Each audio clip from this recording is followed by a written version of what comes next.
Welcome to the Your Music Industry Podcast. The podcast that gives you a direct route into the music industry's greatest minds.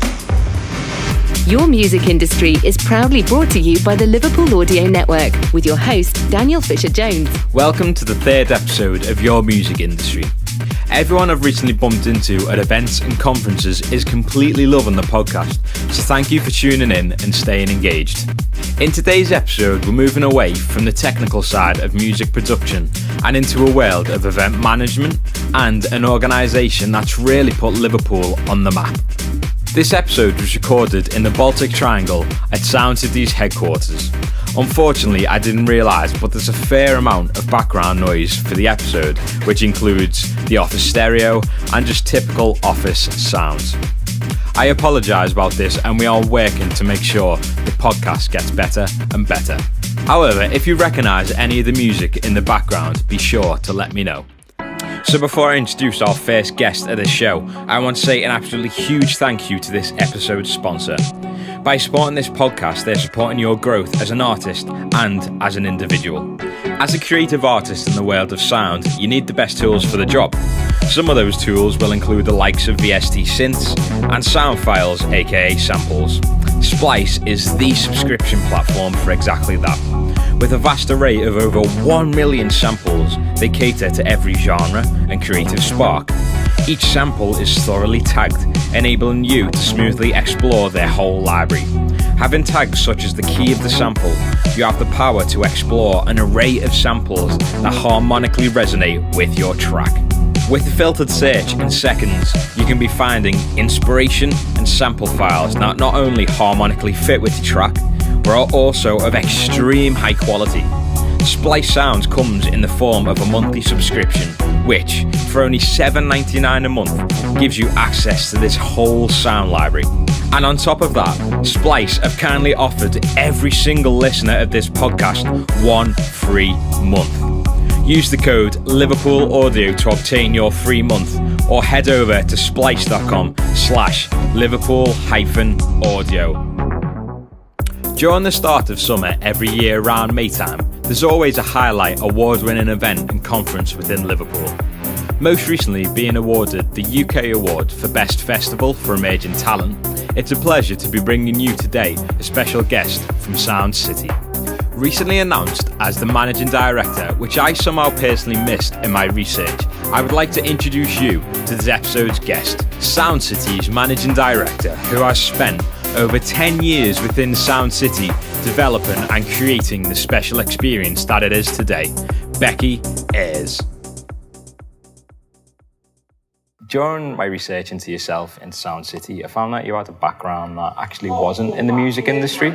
Yeah. Could you kind of open up to that kind of world, please? So I started off I went to university until I was 21, and then after that, when I graduated, I always really wanted to work in the music industry, but I really didn't know how to go about it or what to do. And at the time when I was younger, I wanted to work for a record label, and that was really because it was so much. I grew up in the 90s, so that was when there was the big heyday of a lot of really, really good labels like Beggars Group and Matador and Mute and Fierce Panda and others. So that's what I wanted to do, but because I didn't really know how to go about it, I actually got a job in advertising sales first of all. So I had done an English literature degree, and it wasn't because of that I got the job, it was just because I was a graduate. And I started working for Condé Nast Publications, who do Vogue and Tatler and GQ. And I actually worked on Brides magazine, and I sold advertising in the classified and promotional sections of the magazine. So I did that for a couple of years, and then I went to work at EMAP Advertising, which is now Bauer Media, and I worked on Period Living magazine, which is like a homes magazine. And then I worked on a local magazine for a while called Rise, and then went to Hachette Publishing, where I worked on the launch of Psychology's magazine, which is a glossy women's title. And there I was selling advertising to luxury brands like Gucci and BMW, and lots and lots of other sort of big high street brands. But it was at that point really where I'd done advertising for a while, and it was something that I'd kind of enjoyed because of the people and sort of the the the sort of the lifestyle and the money, but it was just really not me in terms of they wanted everyone to be very glossy, and you had to be really, really super well turned out all the time, and I didn't always have nail varnish on. And so I just always felt, well, this isn't quite really what I want to always be doing.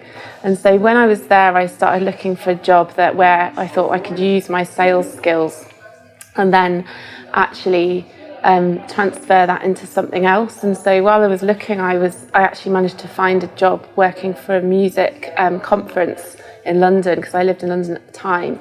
And I got this job working for a conference called London Calling, which was around from the early to mid 2000s.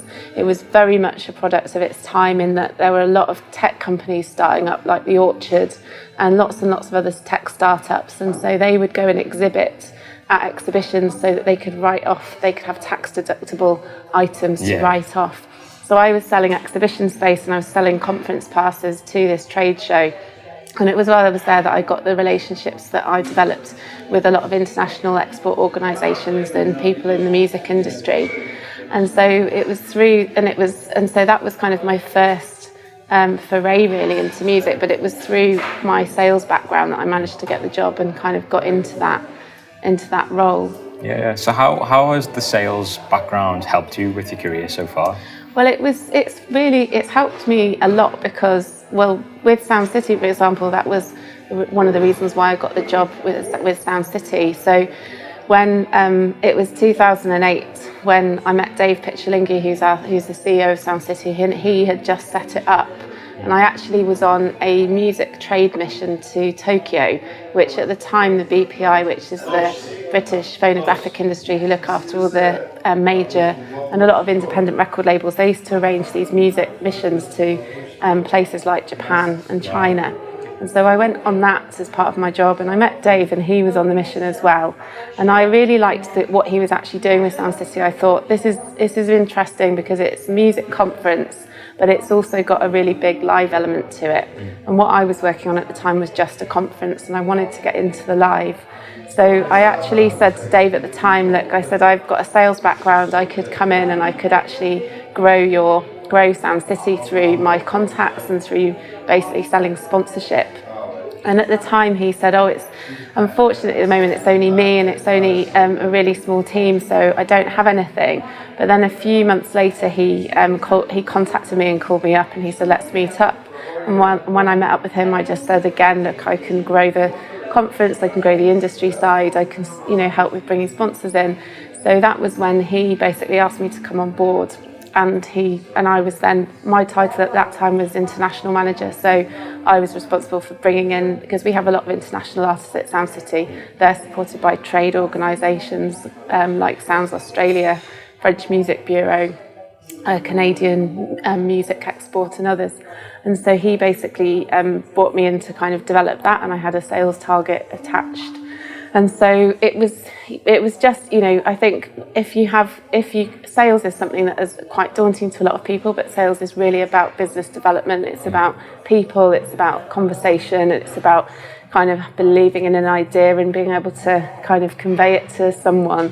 And so I think, for me, if I meet people that can do that, it's great, because an asset to any organisation is someone that can bring money in and do that. So that's, so for me, my role is very much still about development, and I still have my own targets, and I'm responsible for a lot of income generation. And so it was something when I started sales, I was very shy when I was growing up, and I didn't feel that was the sort of role I probably would have gone into. But again, it sort of takes all types of people to do all types of roles. And so that's it has been something that's really been, something that's helped me a lot. And I think for me, the key was thinking, well, at the moment I'm in a completely unrelated industry. How can I use what I have done sort of to date to then get into the next step of my career, really? So fast forward to today, Yeah. And now you're the Chief Operations Officer? No, I'm now Managing Director. Oh, really? So Oh, wow. I became Chief Operating Officer in 2012, which was when we expanded. We had investment at the time from a company called Ingenious Media. And so that was when we developed and grew the team a bit. And that was the job I took on, which essentially meant I was kind of general managing and responsible for a lot of income coming into Sound City. And then recently it was our 10th, we had our 10th anniversary edition last year of Sound City, but then this year it's actually the 10th anniversary of the company. And it was at that point that Dave and I had a chat, and he said, well, I've taken it forward for the first 10 years, and I think, now it's your turn to take it forward for the next 10 or however long. And so my role now is Managing Director, and what that actually means is that I run Sound City, completely day to day. I'm responsible for everything, and Dave's actually now focused much more on Modern Sky UK, which is our record label and entertainment company. Yes, so through your journey of Sound City, have you done much on artist liaison or? No, I don't really have as artist liaison and production and all of that. That isn't really my skill set. Yeah. It's not something I've ever done. I think I've always had more of an eye on, kind of it's been about the organisation, but on a much more sort of overall view, because I've got people in my team that are much, much better than me at doing things like production and artist liaison and all of those kind of practical elements that are essential, but they're more the delivery roles. And my role has always been more about kind of bringing in an income generation, but also, I guess I have been involved in programming from the conference side. I also have always had a big interest in the international side of what we do because of my background. So I work a lot on the emerging program with Nick, who works on that as well, and we work together to program the international artists and some of the emerging ones.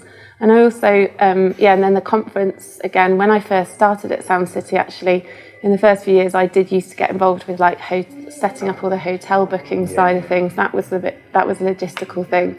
Also, the conference, I was involved in a lot of the getting speakers in and kind of shaping that. And then I've also, I'd been involved kind of on the ground in the delivery role of kind of delivering the conference, more so than the festival, because I think I don't have the kind of technical background of the festival. But that doesn't mean, I understand kind of what needs to be done, but there's more talented people than me that actually do that role day to day. Sticking to your strengths. Yeah, exactly. So it's always, and that's the key, what you've just said is, we've got quite a small team, but everyone's got strengths that they play to, and it's absolutely, I would not be able to do what I do without any of the others, and everyone is as important as each other, really, because it all makes the festival and all the other things, all the other events that we do around the year happen as well. Yeah. So you touched up on something previously about emerging talent, especially on an international scale. How do you actually discover and find those artists? Do you have anything in particular, like any platforms or anything on that kind of thing? Well, we have the artists every year that we choose. We have quite a few. We have a number of ways that we find them and look for them, because to be Sound City is now perceived and known to be the UK's leading independent festival for emerging talent. So it's absolutely key to us that we find and we really kind of search out the best emerging artists.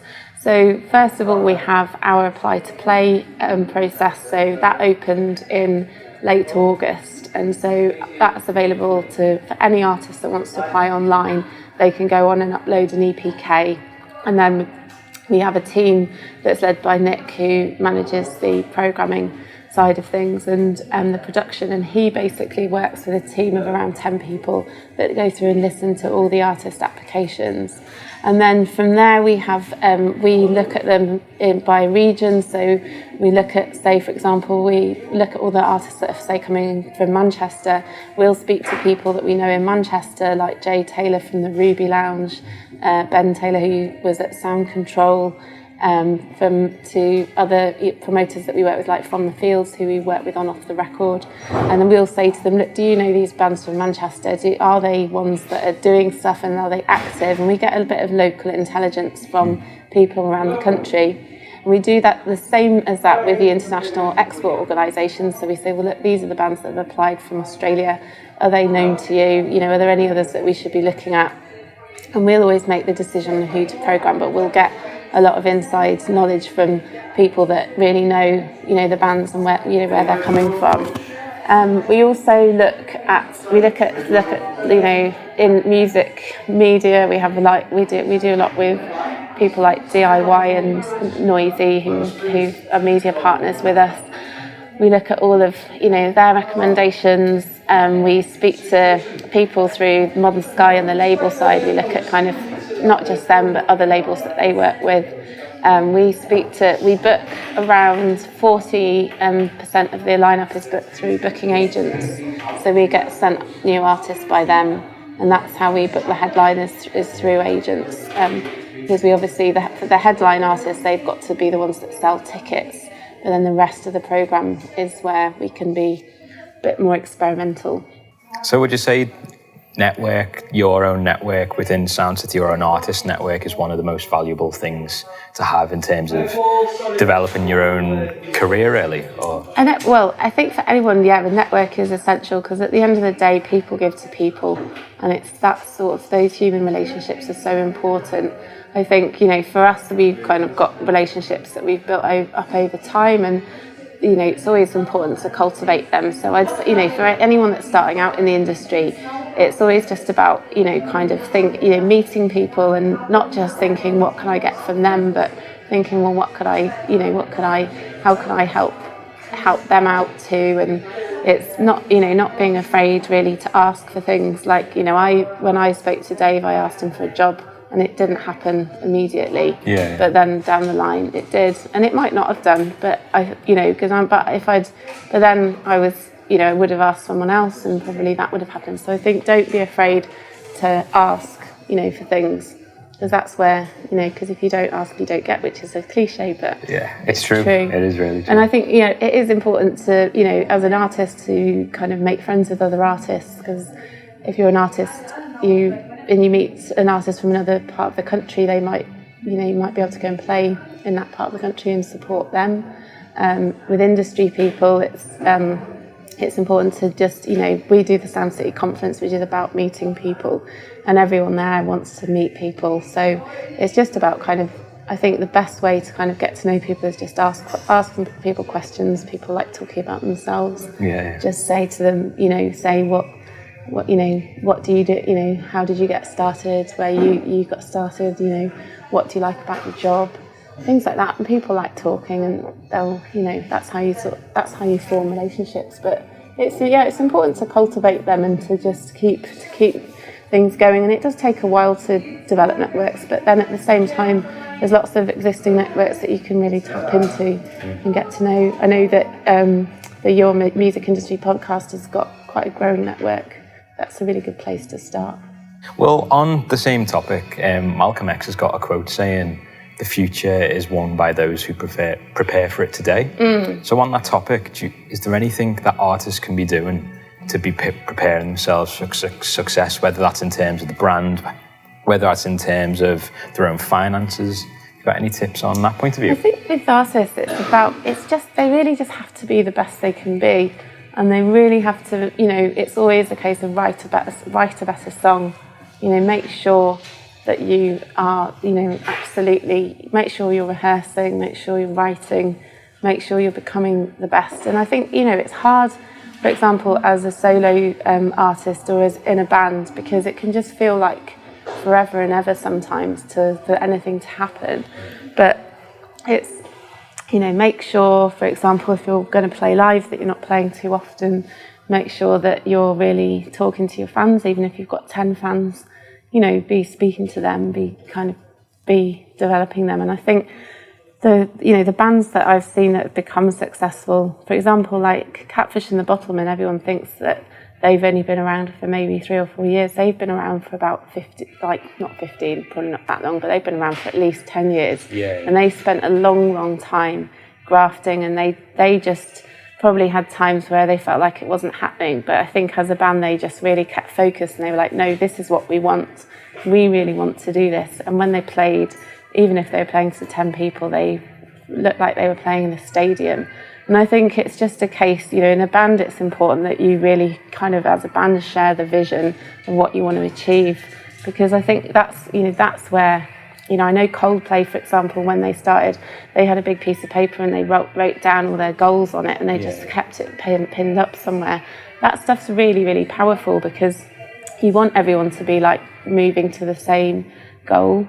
And I think it's just, it's important to realise why you're doing this, and it's not going to happen overnight. But if you keep improving your songwriting, you keep improving your performance, you will get better and better. You'll get opportunities. And like I said, don't be afraid to ask, apply for things like Sound City, but get to know who books the bands and see, send them tweet them or send them a message, or sometimes people aren't always able to reply if they're really busy, but they might notice you on the radar. When we first started, we had bands that would contact us all the time and ask for gigs, like Catfish. Actually, they used to email us and say, can we play at Sound City? They weren't known at all, but they were really persistent and they were nice about it, so we gave them an opportunity. The same as another post-rock band called And So I Watch You From Afar from Ireland, who used to do exactly the same. And they're ones that, were quite persistent, and it's just a case, it's just don't kind of be constantly haranguing someone, but when you ask someone, be nice, be funny about it, be nice, just be jokey, light-hearted, and just look at who, don't just apply to everything, look at where you're, what bands are on a label that some sound a bit like you, or if they've got a similar sort of aesthetic to you. I think it's important to understand kind of who you are and who you might appeal to. Are you enjoying this episode with Becky? Is there anything in particular that you've learned so far? Make sure you let us know on social media with #YourMusicIndustry or @LiverpoolAudio. This podcast wouldn't be possible without our sponsor.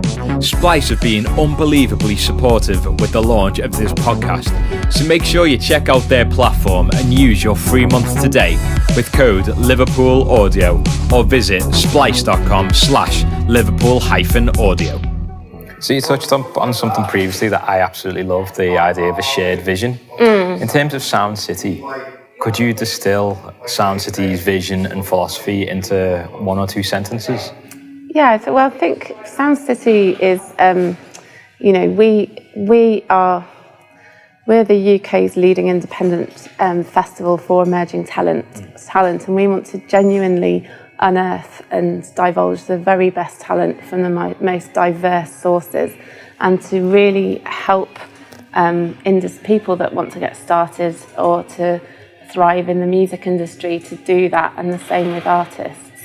From my research, I found you've got Sound City Entrepreneur Training Program. Yeah, we do. Yeah, could you explain what that is? Something that's really, really very close to me personally, because what the Sound City Music Entrepreneur Training Programs were basically born out of the fact that we were running the conference for a number of years, and we'd get all these people that would come and say, this is great, but it's 1 or 2 days, and what else is happening that I can go to the rest of the year?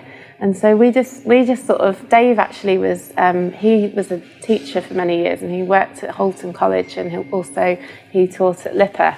And he said he felt that there were a lot of courses in the city that were aimed more at kind of established, people that had been through an education system, but there weren't that many education programs in music where you had, which were free, and also which were for anybody in the city, So what we started the training programs just with an idea that we wanted anyone that had a really burning passion to get into the music industry to be able to start their journey there.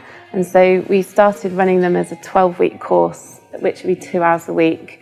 And the course teaches everything from like how to do marketing, how to write a business plan, how to do a presentation. Also just, about kind of how PRS and PPL work, all those kind of practical things.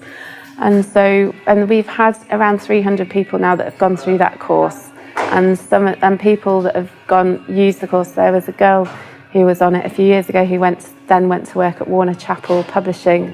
We had Brendan who became an intern with us, but he cited the course as the reason why he got a job at Sunday Best Recordings, which was Rob de Bank's label, and then there was a guy called Alex who set up his own skateboarding company in Norway. There was Jess who went to work at Glastonbury. There was Adam who went on to work at Festival Number 6. And so it's been a really good sort of training ground for people that want to get started. Someone else actually went to work at Centric recently. So it's good. So yeah, it's just it's kind of it's a 2-hour-a-week course that gives all the sort of basic training principles, and then people can use it to then go on to study or to get actual jobs as a result. We actually give everybody that does the training the opportunity to attend Sound City, and also stay in touch with them about if they want help with contacts for future careers as well. On the topic of education and training, your degree is in English literature. How has that impacted on your career? I think it's a good question, because I think academic degrees like that, I don't think it's the subject matters that important. I think it's just more the skills probably that you learn through study. So for going to university, you learn about to research, you learn to do quite a lot of stuff on your own. You become quite autonomous with your own workload, and you have to figure that out alongside, so sure you have to kind of balance that with other things. So I think it's more those skills that have helped me. I think English as a subject I really liked, but I didn't really know what it would lead to. So, I don't think the subject itself is important as just the way of going through university. And I wouldn't say a degree is essential to working in my role necessarily either. I guess probably because we've got a non-profit side to Sound City, so we get some funding for that. And I think that maybe the analytical side and my written work side has helped me with the funding side of what I do. But I think in terms of management, I think in terms of, other like roles in kind of project management, in kind of production, all those, I don't think you necessarily need a degree to do them. And I don't think it doesn't, also if you have got a degree, then that's great as well. It's more about having the enthusiasm, the passion, and the kind of the sort of self-starting kind of mindset and mentality, and the real sort of just sort of a savviness really that's important. Because for example, I met someone yesterday who works for PPL, which is one of the rights societies, and he had a chemistry degree, and that was nothing to do with what he did. He just studied it and then got a job somewhere else. So you don't have to have a music degree to work in this job, but neither do you have to. But then you also you might have one, if you know what I mean. It's it's probably just more the journey. But there's people that have not gone to uni that do fantastically well. They do brilliantly without the degree. It's more just using what you've learnt to then go and find what you want to do. So, is it 10 years now you've been part of Sound City? Yeah, so in November it'll be my 10th anniversary of being here. A long time. You must love it then. I do, I really do, because it's a small company. There's only, in Sound City there's like 5 full-time staff, and there's 2 in and Dave, there's 3 in Modern Sky, so we're a really small team. And we've got lots of freelance people that work with us in different capacities around the year. But I think because it's a small team, if you have an idea, you can always talk about it. It can happen quite quickly. There's always new things happening. We're always trying to be better. We're always pushing forward. And I've worked in big companies before where you have a hierarchy, and to get an idea actioned, you have to go through layers of people. And I just like being in a team where I know everyone personally, and if we encourage anyone, whether they've just been here for a month or whether they've been here for a long time like I have, to come up with new ideas and to challenge kind of ways of working. So on the topic of kind of leadership and the world of business, have you had any big challenges that you've come over? And have you got any tips for people if they're facing those challenges? Well, yeah, I think in terms of, I think with leadership it's a big thing, and it's something, it's somebody, I think someone said that you can be a manager, but it takes a lot to be a leader. And I think it's difficult to be a manager as well, because I think the leadership's about kind of having a vision and being able to kind of let people be quite autonomous, but then be able to share that vision and inspiring people. And that's something that I'm just, that I'm learning very much, that I've been learning for a long time, and I think I'm trying to always improve in what I do to do that, really. And I think I've had, challenges for, running what is really a small business with leadership are really, I think it's kind of growing and maintaining kind of a good team culture and a team dynamic is one of the hardest things. Is you want to work with lots of people with different strengths, but everyone has different things that they like and dislike. So that's the challenge. But I think the key is to make sure that you don't want to micromanage people. You want people to be able to make their own decisions and be responsible for their own areas, and also have the opportunity where they feel that they can grow and they can be able, they're not going to just stay in one place. I think the other thing that's difficult is sometimes with cash flow, because when you run a festival, for example, you have a lot of expenses that you have to pay before the festival, but then you've got a lot of money that doesn't come necessarily till nearer the time. So balancing those things can be quite tough. We're lucky that we have a really good relationship with our ticket providers, C Tickets, so they let us draw down the ticket money a bit earlier. And a lot of the time you're not allowed to draw it down till after the event. Yeah.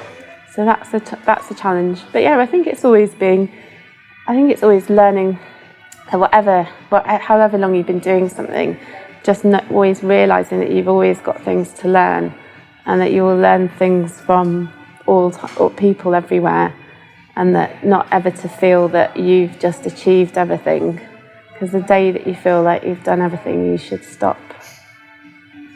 Looking into my research, is it correct that you're a board director of the Merseyside Arts Foundation? Yes, I am, yeah. So in terms of Liverpool and the future of creativity in Liverpool, do you think it's a bright future, or do you think there's anything that people need to look out for in the coming months, weeks? I think Liverpool's brilliant because it's got a brilliant creative community, and there's fantastic people across the city, both artists and people that are entrepreneurs and working companies, doing really, really great things. I think it's probably better. We've noticed we set up Sound City because we wanted people to be able to live and work in the city and not to have to feel they had to move to London. Because when we set it up in 2008, there were lots of bands like the Wombats, for example. I guess some of the for example, they had to go to London a lot. There was a lot of managers, for example, that like their manager and others that felt like they had to move to London. There was labels like Delta Sonic that were kind of keeping the talent here, but it was not. It was still a lot of bands would start, or artists, and they felt they had to move down to London because there wasn't much gravity here. So we started Sound City because we thought we want to bring people to the city, want them to see how brilliant Liverpool is, and to create, an excitement and a reason for people to stay here. And 10 years on, I think, there's more festivals now here than there has ever been. There's some fantastic ones. There's ones like Africa Oye that are really long-standing, brilliant ones that are older than Sound City, but there's ones like Positive Vibration, and there's Psych Fest, which is on a break, but that's brilliant too. There's, Basilica, that's again been going for a long time. Lymph has been, going for, a relatively long time now. And so it's got, more there's more nights going on. I think there's more on offer. I think in some ways it sometimes is too saturated because it is still relatively a small city. There's brilliant venues, but, again, those are under threat constantly from developers. So that's tricky, but there's fantastic people running them like Becky at Constellations and Nick Baskerville as well, and Johan at Kitchen Street and his team, and the guys at Camp and Furnace, the Jacaranda team, doing what they're doing. And there's brilliant companies as well that are international names now. So there's like Centric, they started as a university project from Chris Meehan, and he was one of Dave's students actually. So really? Dave was involved with a lot of the early stage with kind of work with Centric, and Ditto was, and so Centric now, they now have around 40 staff in Liverpool. They've got offices all over the world, and they're buying catalogue. So they're fantastic. That's a fantastic success story. Ditto moved to Liverpool when they came to Sound City in 2011. They thought that was a brilliant place for them to set up. Again, they've got around the same number of people. They're an international company, and so I think there's lots of startups. There's great things like Melodic Distraction. The Invisible Wind Factory is brilliant, the North Shore Troubadour, all sorts, people all over doing things. And I think it's just fun. It's brilliant to be in that sort of environment. Peter Shilton, of course, is Merseyside Arts Foundation, and he's doing great work with emerging bands, and we do a lot with him. I guess the saturation point can be a bit concerning at times, because I think Liverpool's always suffered, I guess, from audiences, because, for example, when you put gigs, promoters that put gigs on always say they never get as big audiences as, say, Manchester, although Manchester's a lot bigger than Liverpool. But people traditionally in Liverpool are very late at buying tickets, or they don't sort of buy them at all. So that's quite a challenge. And I guess, the venue, the redevelopment and the venue closures are a concern. I think history's kind of told us that venues have always moved around. So, for example, there were venues like Eric's in the, years ago in the Conti that then kind of went, and then there's venues like the Casimir that came and went, and obviously Constellations is will be closing next year, but then they've got Hinterlands opening. So I think that there's always a sort of a cycle in a way, but I think it's just the city as a destination, as a really vibrant creative destination, has got to be very protective of that and not just let it all become housing, because otherwise there'll be no reason for people to live here. But I think hopefully Steve Rotherham, who's the Metro Mayor, is actually setting up a city region music board, and I'm not sure where that's up to at the moment, but hopefully with that coming into play, there will be more of a voice kind of the music community and industry in the city, to be at the, a seat at the table when decisions are made on planning and, anything that affects music in the city. I believe the applications finished about 3 weeks ago for that. Yeah, they did. So I don't know. Yeah, so I think it'd be good to see. It'd just be good to see who's appointed and what sort of what they have as a first year remit, really. So are you also a board director of the Association of Independent Festivals? Yes, I am. So that's a membership organisation for festivals that are not, that are independently owned, and it's got around 66 members now. So there's really big festivals like Boomtown, Secret Garden Party that was one of the founders, although that's not happening anymore. But then there's people like Kendall Calling and Blue Dot, who we work with on Sound City, and we're members, and there's lots and lots of other festivals around the country. And it's a really good organisation, because they sort of lobby for things like they had a big argument with PRS about the tariff that festivals had to pay because they have to pay a tariff every year for having artists playing. And they won that in that they argued that festivals weren't just about artists, they're about a wider thing than that, and they got the tariff reduced. So it's things like that kind of are helping the independent sector that they do. And it's a really, really good proactive membership organisation. Moving forward for independent festivals, do you think there's anything that we can be doing to help benefit independent festivals more? Just attending them, really. I think if there's festivals you want to go to, go to them and support them if there's music that you like. And I think the same with gigs as well, and venues is there's a lot of the time people get annoyed about venues closing, but they might never really go to that venue. So it's just go and support them, I would say. So what's up next for yourself and for Sound City? Is it Off the Record very soon, I believe? Yeah, so the next event we have is Off the Record, which is the 15th and 16th of November, and that takes place in the Northern Quarter in Manchester. And it's the first night is like a big networking event on the 15th, and then the conference and the festival are on the Friday. That's something that we've been running now for 3 years, and it's very much about sort of the emerging industry, and it's lots of talks and workshops on kind of how to break into the industry, and lots of bands that are, really up and coming that are chosen by industry people. So this year we've got Animatronic from the Scissor Sisters, who has selected a couple of artists, Hugh Stevens from Radio 1, Abby McCarthy from Radio 1, and lots of others. So it's quite reasonable to go. I think the conference is £15 and the conference and festival is around 30. So it's a really good couple of days.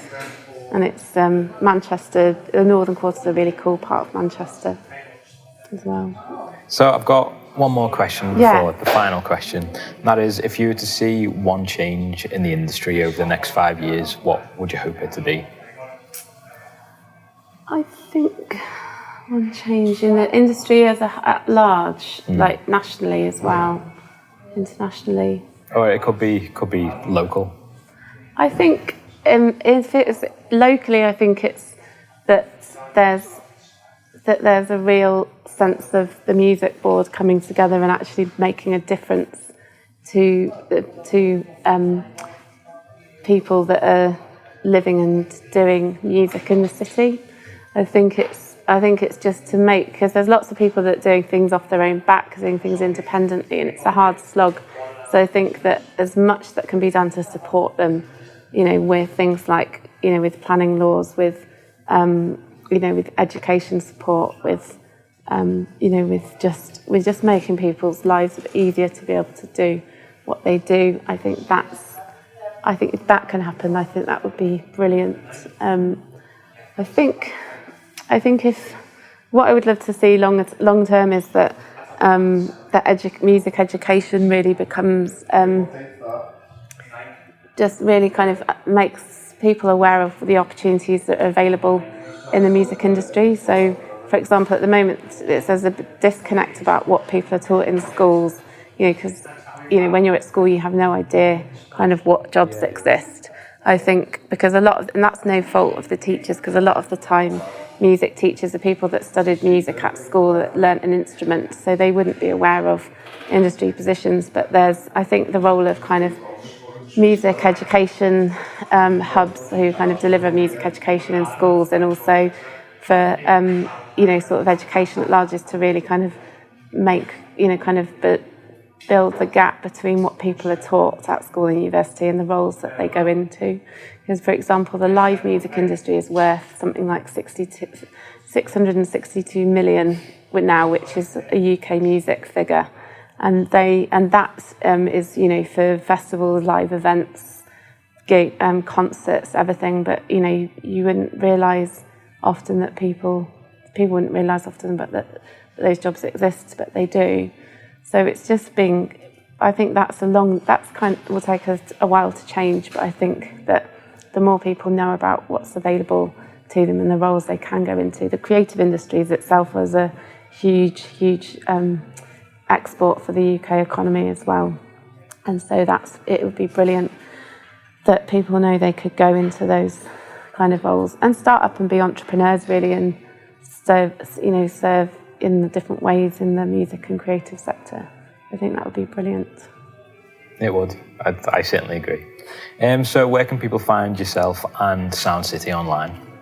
So Sound City is soundcity.uk.com. That's the website, and that also has Sound City Plus, the conference, as an offshoot as part of that. The Sound City training is soundcitytraining.co.uk, and we have we have training that goes on at the moment in the Florey in Toxteth. There's also training going on in Widnes, and we're also working with the Levi's Music Project, offering training in North Liverpool as well. So that's somewhere to check up for when that's available.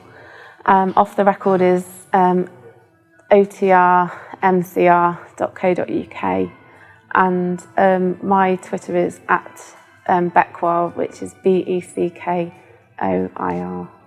Perfect. Well, thank you very much for your time, and good luck with everything Off the Record, Sound City, and your own ventures. So thank you, Becky. Thank you very much. Very well. I'd like to say a huge thank you to Becky for taking time out of her busy schedule of Sound City and Off the Record to record this episode with me. What did you think of the show? Was there anything in particular that you've taken? Make sure you let us know over on social media.